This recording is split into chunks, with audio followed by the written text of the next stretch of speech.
नर्मदे हर प्रभु। नर्मदे हर बापू नर्मदे हर। नर्मदे हर। शुभ नाम बोल सकते बापू आपके? हाँ, महात्यागी श्री रामचंद्र दास जी। आहा हा हा। नारदेश्वर तीर्थ पर हाँ नर्मदा मंदिर हाँ है। हाँ हाँ हाँ और नारद जी और नर्मदा जी का मूर्ति है। हाँ नारदेश्वर तीर्थ नारदीय गंगा संगम, हाँ नर्मदा उत्तर तट हाँ बाभनवाड़ा और मोता तीर्थ के मध्य में है। हाँ हाँ हाँ। बापू यहाँ का संगम की इतिहास क्या है बापू? संगम नारदेश्वर तीर्थ है ना, नर्मदा नारद जी की तपोभूमि है। हाँ हाँ हाँ। नारद जी की तपोभूमि है। और नारद जी नर्मदा पुराण में नारदेश्वर तीर्थ का 78 अध्याय में विवरण है। हाँ हाँ हाँ। और हनुमान जी के और नारद जी के शास्त्रार्थ में नारद जी कहे कि हम भगवान के बड़े भक्त हैं, हनुमान जी कहे कि नहीं, हम बड़े भगवान के भक्त हैं। तो अपने में शास्त्रार्थ हुआ। तो पत्थर की चट्टान पर बैठे हुए नारद जी और हनुमान जी वार्तालाप हुआ। तो हनुमान जी कहे कि अच्छा ठीक है, भगवान किसके कितने भगवान के कौन भक्त है कितना मालूम हो जाएगा। इस चट्टान पर बैठे कीर्तन करो। तो हनुमान जी कीर्तन करने लगे। कीर्तन करने लगे भगवान का, श्री राम जय जय राम करते करते पत्थर वहाँ का पिघल गया। नारद जी का बीड़ा पास में रखा हुआ था। और पत्थर पिघला तो नारद जी का बीड़ा भी जमीन में पत्थर में दब गया। और हनुमान जी दब गए, नारद जी दब गए। फिर कीर्तन जब समाप्त किए हनुमान जी, तो पत्थर जैसा का तैसा चट्टान बन गया। हनुमान जी कहे कि नारद जी आप इस बीड़ा को निकाल लीजिए और हम सब को निकालिए। नारद जी कीर्तन करते करते हार गए। पत्थर पिघला नहीं, न बीड़ा निकला, न कोई मूर्ति निकला। फिर हनुमान जी दोबारा कीर्तन किए, भगवान प्रसन्न हुए और पत्थर पिघल गया। फिर निकलकर बाहर खड़े हुए और नारद जी जो है बीड़ा उठाकर और बाहर आए। पत्थर फिर जब हनुमान जी कीर्तन समाप्त किए, जैसे कि तैसे पत्थर हो गया। उस गलानी से हनुमान जी के द्वारा जो है नारद जी परास्त हुए। तो उस गलानी से नारद जी इस नर्मदा तट उत्तर आकर और यहीं पर भगवान का भजन किए, तपस्या किए। भगवान प्रसन्न हुए, इन्हें वरदान दिए। और ये नारद जी शंकर जी की स्थापना कर नारदेश्वर तीर्थ की स्थापना किए। इस आश्रम पर देव ऋषि आश्रम, नारदीय गंगा संगम, नर्मदा उत्तर तट, बाभनवाड़ा और मोता ग्राम के मध्य में नारदीय गंगा बहती है। और हम तो यहाँ सन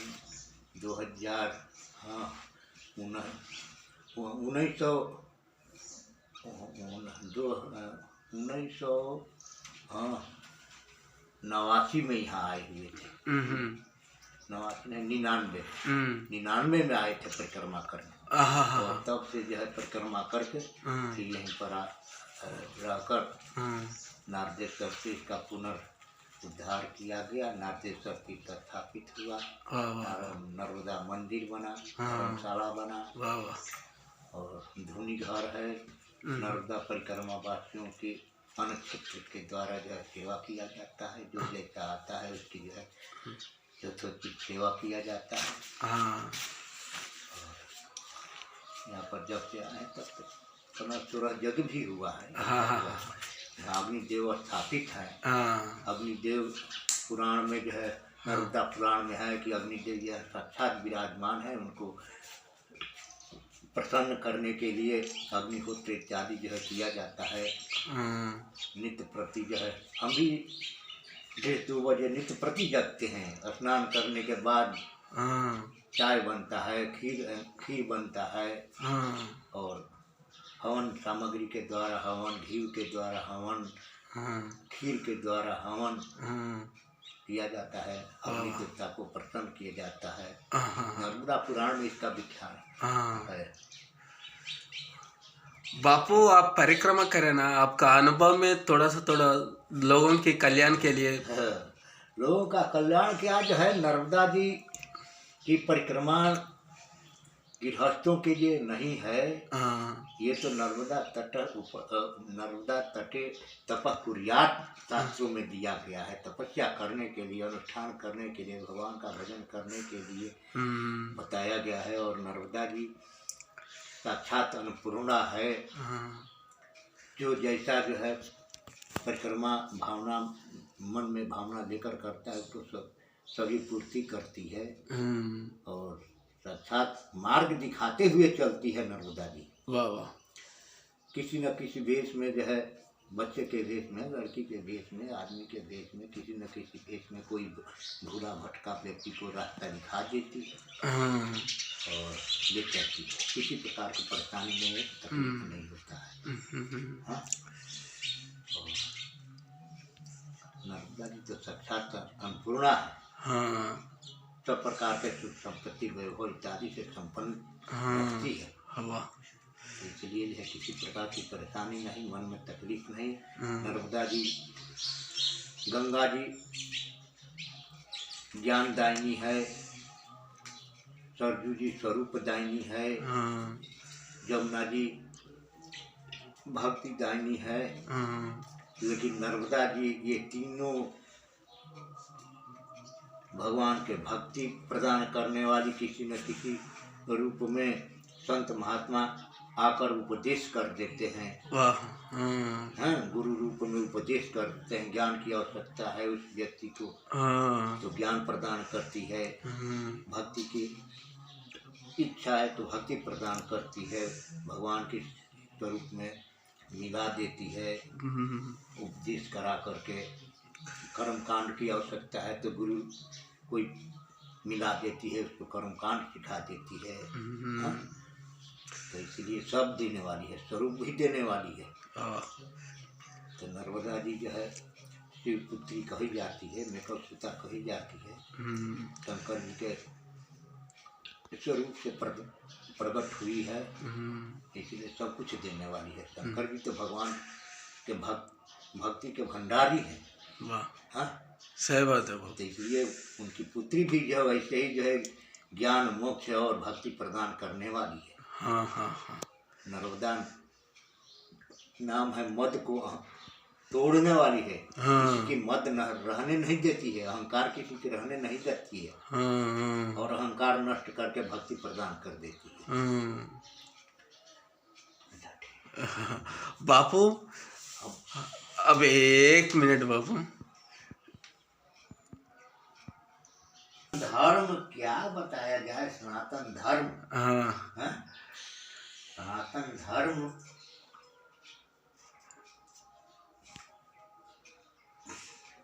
भारतवर्ष में कर्मकांड सिद्ध है। अन्य जगहों पर ज्ञान सिद्ध है। ज्ञान भगवान के निर्गुण स्वरूप निर्गुण स्वरूप का पूरा बोध हो जाना ही ज्ञान कहा जाता है। पुराण, वेद, शास्त्र इत्यादि के को पढ़ लेना ज्ञान नहीं है, बल्कि जो है ब्रह्म के स्वरूप को, निर्गुण ब्रह्म के स्वरूप को समझ लेना, जानकारी करना, यही ज्ञान कहा जाता है। वाह। और भारतवर्ष में गीता, भागवत, पुराण, रामायण इत्यादि सब में वर्णन आया है कि विहाय कामान्य सर्वान पुमान निष्पृह निर्ममो निरहंकार शांति मत गच्छति। ज्ञान कहा जाता है कि सभी जीव मात्र को भगवान का स्वरूप समझना है। हाँ हाँ। गीता में 7वें अध्याय में वर्णन आया है कि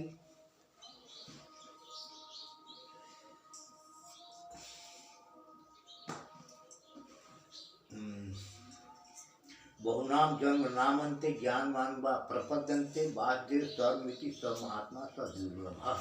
हाँ भजन करते करते, ध्यान करते करते, कर्म कांड के द्वारा हाँ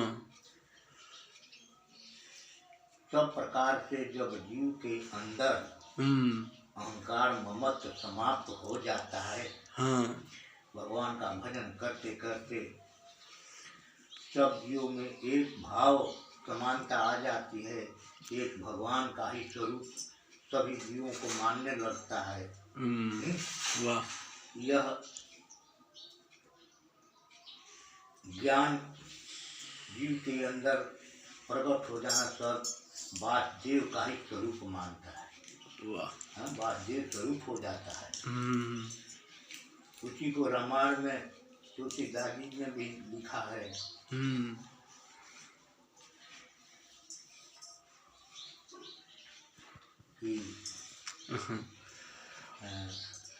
बापू, सनातन धर्म में मंत्र बोल के महत्तर क्या है? मंत्र, हाँ, मंत्र तो भगवान के उपासना में भगवान की स्तुति विनती करना ही मंत्र है। हाँ हाँ हाँ। जिसे गजाननम भूत गणाधिसेवितम कपितजम फलचारु भक्षणम उमासुतम शोक विनाशकारकम नमामि विघ्नेश्वर पाद पंकजम, ये मंत्र ही तो है। हाँ। लेकिन ये भगवान की स्तुति है, स्वरूप का वर्णन है। हाँ हाँ। मंत्र बहुत ही छोटा होता है। हाँ। लेकिन उसमें समय अधिक देना पड़ता है। राम मंत्र 2 अक्षर 2.5 अक्षर का है। तो कबीरदास कहे हैं कि पोथी पढ़ पढ़ जग मुआ, पंडित भया न कोई, और 2.5 अक्षर प्रेम का पढ़े सो पंडित होय।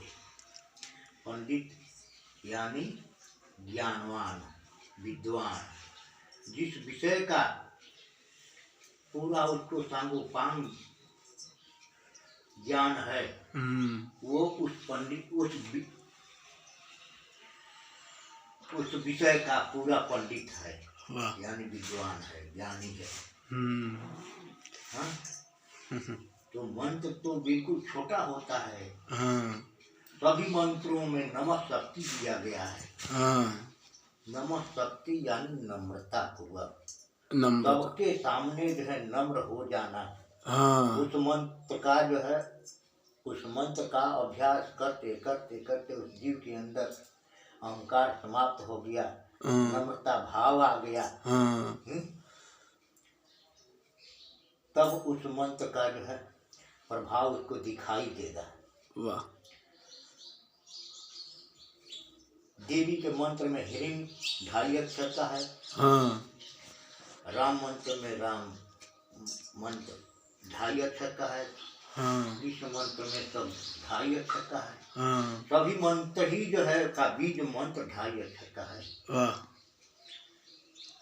2.5 अक्षर बीज में ही पूरा मंत्र का भाव है। उसी में छिपा हुआ है बीज के अंदर। इसलिए मंत्र जितना है छोटा है, लेकिन उसको एक बार जपने का अलग महत्व, 1000 बार जपने का अलग महत्व, लाख बार जपने का अलग महत्व, करोड़ बार जपने का अलग महत्व। जितनी अधिक से अधिक संख्या में जाप करेंगे उतने ही जो अधिक वो मंत्र शक्तिशाली बनेगा। किसी भी मंत्र में कोई शक्ति नहीं है, शक्तिहीन है, लेकिन उसे अपने तरफ से उसको शक्ति देना जप के द्वारा, कर्मकांड के द्वारा, ज्ञान के द्वारा उसको अपने तरफ से उसे शक्ति देना पड़ेगा। जब वो शक्तिशाली बन जाएगा हाँ फिर वो शक्ति जो है अपने में प्रवेश कर जाएगा। वाह फिर अपने उस मंत्र के द्वारा हाँ कोई भी कार्य कर सकते हैं, वाह वो सरल हो जाएगा। हाँ हाँ, मंत्र शक्तिशाली बन जाएगा। उस मंत्र के द्वारा जो है हम जब करके कोई भी कार्य कर सकते हैं। हाँ वो मंत्र जो है तुरंत शक्ति प्रदान करेगा अपन को। हाँ हाँ बोलिए बोलिए। हाँ बोलिए। बापू ये गुरु सबको चाहिए ना? गुरु सबको चाहिए गुरु। हाँ भाव भक्ति भाव में भक्ति के लिए गुरु की आवश्यकता नहीं है, हाँ भाव की आवश्यकता है। हाँ हाँ भक्ति के लिए गुरु की आवश्यकता नहीं, भाव की आवश्यकता है। और निर्गुण ब्रह्म के ज्ञान प्राप्त करने के लिए गुरु की आवश्यकता है। हाँ यदि जीव किसी भी जीव को, पुरुष को, महात्मा को पुराना प्रारब्ध उसका साथ दे रहा है, हाँ ज्ञान में समय, बुद्धि शुद्ध, शरीर निरोग, खान पान आवश्यकतानुकूल यदि मिलता है और उसका प्रारब्ध साथ देता है तो गुरु,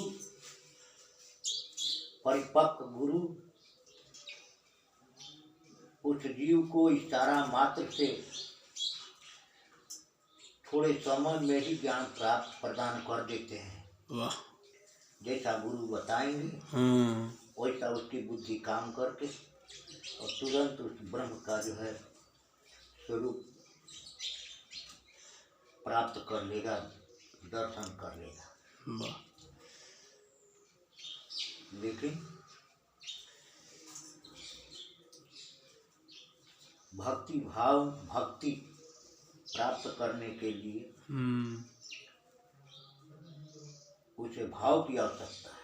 वाह अगर उसका प्रारब्ध जितना कर्म कांड कर चुका है, गीता में दिया गया है, अर्जुन पूछे हैं कि प्रभु कोई भी पुरुष भगवान का भजन करते करते करते करते अगर उसका शरीर पूरा हो गया, ज्ञान प्राप्त नहीं हुआ, क्या उसका कर्म अधूरा हो जाएगा, उसका कर्म व्यर्थ हो जाएगा? क्या भगवान कहें कि नहीं, वो इतना मार्ग भगवत प्राप्ति मार्ग में चल दिया, कर दिया, उतना उसका अस्थायी बैंक बैलेंस हो जाता है। फिर शरीर छूटने के बाद दूसरा शरीर उसे प्राप्त होगा। उस समय में जितना वो कर्मकांड कर लिया है, जितना ज्ञान प्राप्त कर लिया है, समयानुकूल उसे तुरंत प्राप्त हो जाएगा और उससे आगे की तरफ करने लगेगा। आगे की तरफ कर्मकांड करते करते फिर दूसरे जन्म में वो मोक्ष के भागी भी बन जाएगा, ज्ञानवान भी बन जाएगा, भक्ति भी प्राप्त हो जाएगी। वाह तो इसलिए नारद जी यही हैं। नारद जी भगवान के स्वरूप माने जाते हैं, मन माने जाते हैं। और नारद जी भगवान को जो लीला करना होता है नारद जी के मन में व्याप्त कर इन्हीं के द्वारा लीला जो है बनवा लेते हैं। और लीला में नारद जी हमेशा शामिल रहते हैं। लीला में भगवान का जनता में उपदेश देते रहते हैं, करवाते रहते हैं, करते रहते हैं, करते रहते हैं, कीर्तन करते रहे, उसी में नारद जी मगन रहते हैं। नारद जी जैसे विद्वान भगवान के निजी भक्त भगवान के समीप रहने वाले और सब जगहों पर निर्विघ्न आना जाना इनको वरदान शंकर जी दिए हुए हैं। तो नारद जी जैसे को गुरु खोजने की क्या आवश्यकता है। एक समय इंद्र के पास में नारद जी गए, वहाँ बैठे थे। फिर इनको गुरु कहीं बनाए नहीं थे। नारद जी को हटने के बाद वहाँ का आसन सफाई किया गया, धोला गया, पवित्र किया गया। फिर बाद में तुरंत नारद जी वहीं पर चले गए, देखे तो हमारा आसन जो है सफाई हो रहा है। जिनके मन में जलाई हुई, पता चला कि आप किसी को गुरु नहीं बनाए। भगवान के पास में गए, फिर शासन में भगवान से चर्चा हुई। भगवान कहते ठीक है। नारद जी कहे कि महाराज हम किसको गुरु बनाएं। भगवान कहे कि जाओ, कल सुबह जो कोई मिल जाए पहले उसी को गुरु बनाए। नारद जी प्रातः काल में स्नान करके चले, किसी नर्मदा के किनारे पर घूमते घूमते जो है कहीं मछुआरा जाल लेकर जा रहा था। कि समाज का था। नारद जी दौड़कर उसे रोके और बोले कि हमें शिष्य बनाइए, हम आपको गुरु मानते हैं। वो मछुआरा फिर समाज का था, मछली मारने जा रहा था जाल लेकर। नारद जी को भगवान का मंत्र श्रीमन नारायण नारायण नारायण नारायण मंत्र सुना दिया। कहीं जाओ यही मंत्र जाप करो। नारद जी दूसरे दिन भगवान के पास पहुँचे। भगवान पूछे क्या नारद जी गुरु बनाए। जी महाराज। भगवान से कहे नारद जी गुरु तो बनाए, लेकिन भगवान कहे लेकिन कहता है। लेकिन का मतलब कि गुरु में कोई दोष मालूम होता है। नारद जी कहते तो महाराज कि समाज का एक मछुआरा था, जाल लिए जा रहा था, उसी को गुरु बना दिए। भगवान कहे गुरु में तुम दोष देख लिया, इसलिए तुम मोक्ष के भागी नहीं हो। तुम्हें गुरु में दोष देख लिया, पाप लग गया। नारद जी कहे कि हमारा पाप ये कैसे न करो। भगवान कहे जाओ वही गुरु तुम्हें फिर 84 लाख जोनी से छुड़ाने का मार्ग बताएगा।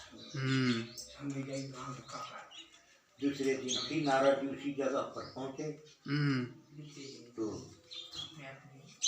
वही मछुआरा मिला, वही जाल लिए मछली मारने के लिए जा रहा। रोक कर दंडवत प्रणाम किए नम्रता पूर्वक। उससे चर्चा हुई कि हमें आपने दोष देख लिए, गुरु में दोष देख लिए, इसलिए हमें 84 लाख योनि भटकना पड़ेगा। आप कृपा करके कोई उपाय बताएं।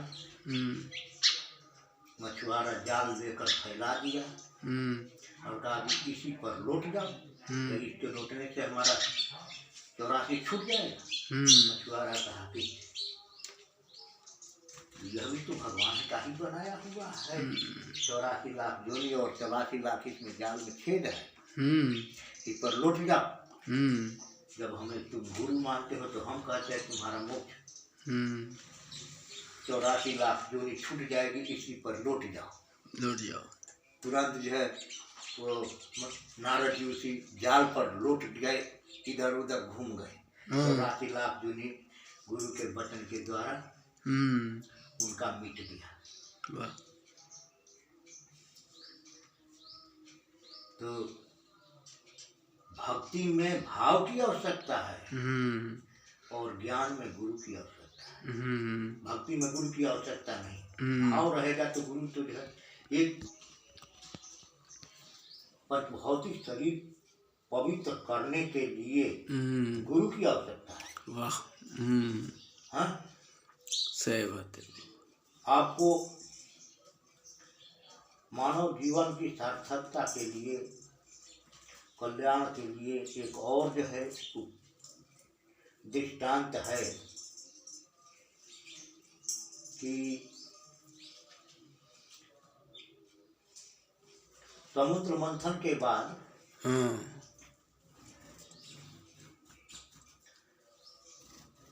जो विष्णु भगवान मोहिनी मन रूप धारण करके देवताओं को अमृत और राक्षसों का मदिरा पिलाए हुए थे, वो स्वरूप देखकर सारे देवता जो मुग्ध थे, सारे राक्षस मुग्ध थे। उसी में शंकर जी भी थे। कुछ दिनों के बाद में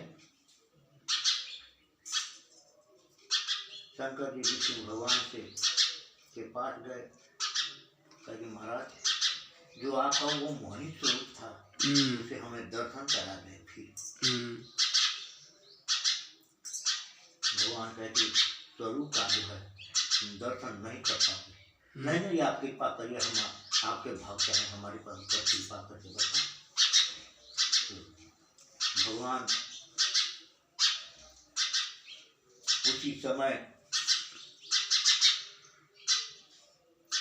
खूब अच्छा वाटिका बना दिए, अनेकों प्रकार के तरह तरह के फूल फल इत्यादि बसंत ऋतु के सदृश फल लग गया।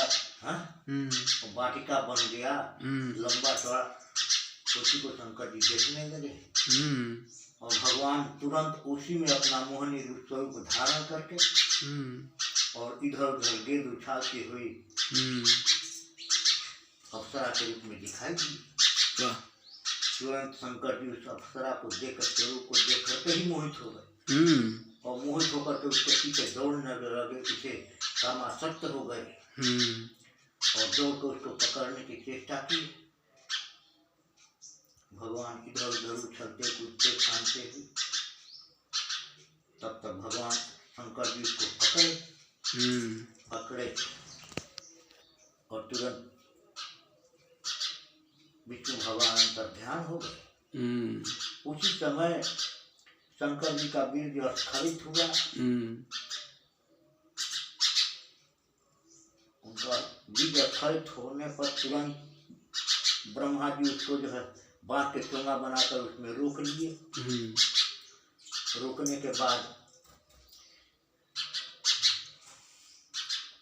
ना ब्रह्मा जी कहे कि ये अगर पृथ्वी पर छोड़ दिया जाएगा तो सारी पृथ्वी ऊसर हो जाएगी, दूसरे जगह छोड़ दिया तो ब्रह्मांड का नाश हो जाएगा, इसलिए उसे अस्थायी रूप से रखे गए।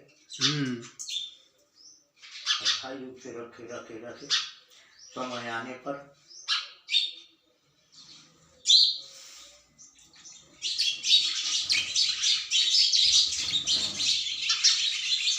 क्या नाम है, अहिल्या की पुत्री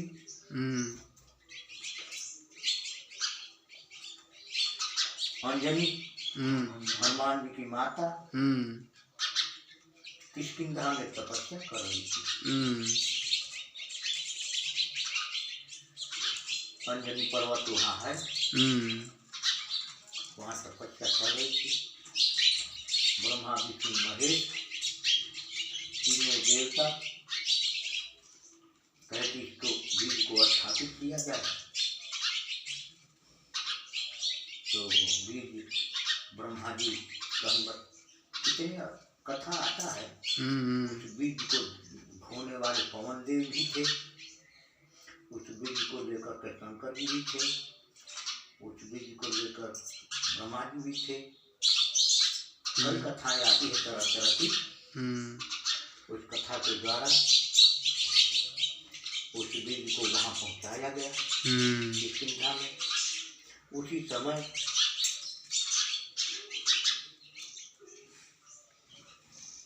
हमको लड़शंका लग गया। लड़शंका